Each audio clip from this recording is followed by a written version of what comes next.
Dříve než vyslovíme modlitbu požehnání, bych rád poděkoval všem těm, kteří mají podíl na tom, že dnes můžeme tuto cestu žehnat.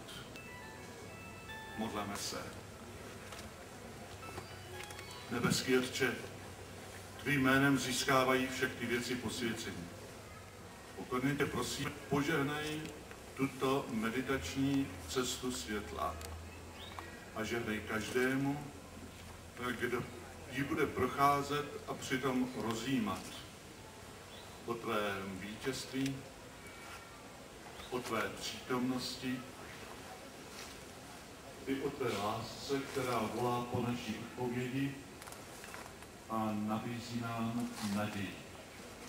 Naději nejen pro přítomnost, ale i naději na věčnost.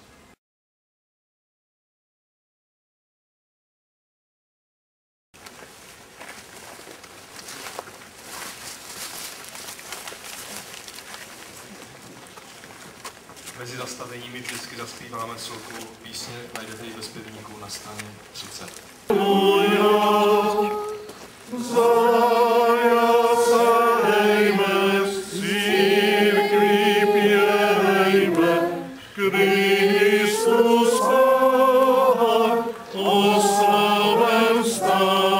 Kristus vstal, aleluja.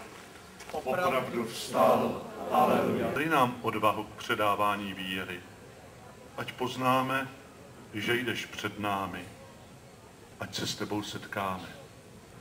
Amen. Druhé zastavení viděl a uvěřil. Kristus vstal, aleluja. Opravdu vstal, aleluja. Petr vešel do hrobky a viděl, že tam leží pruhy plátna. Rouška, která byla na Ježíšově hlavě, byla složená zvlášť na jiném místě.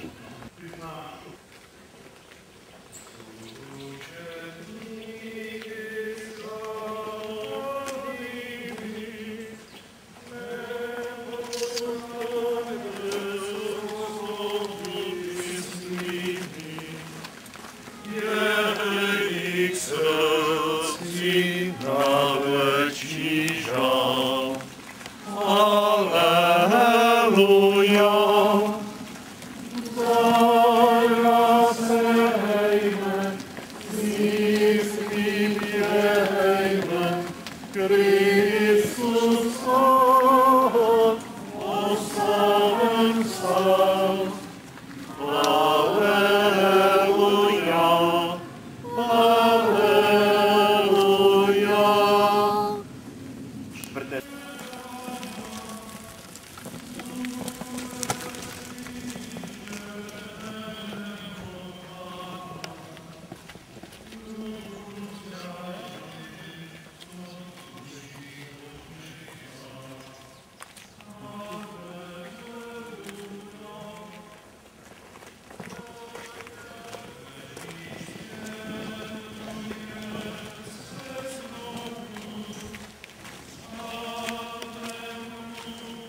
vrátili ke své práci. Postavit před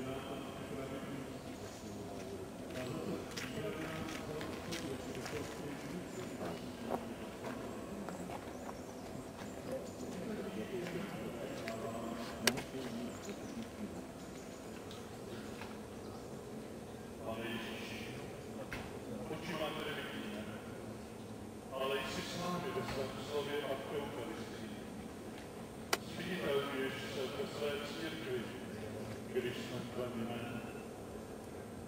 Uč nás žít z tvého slova tak, abychom zakoušeli jeho moc.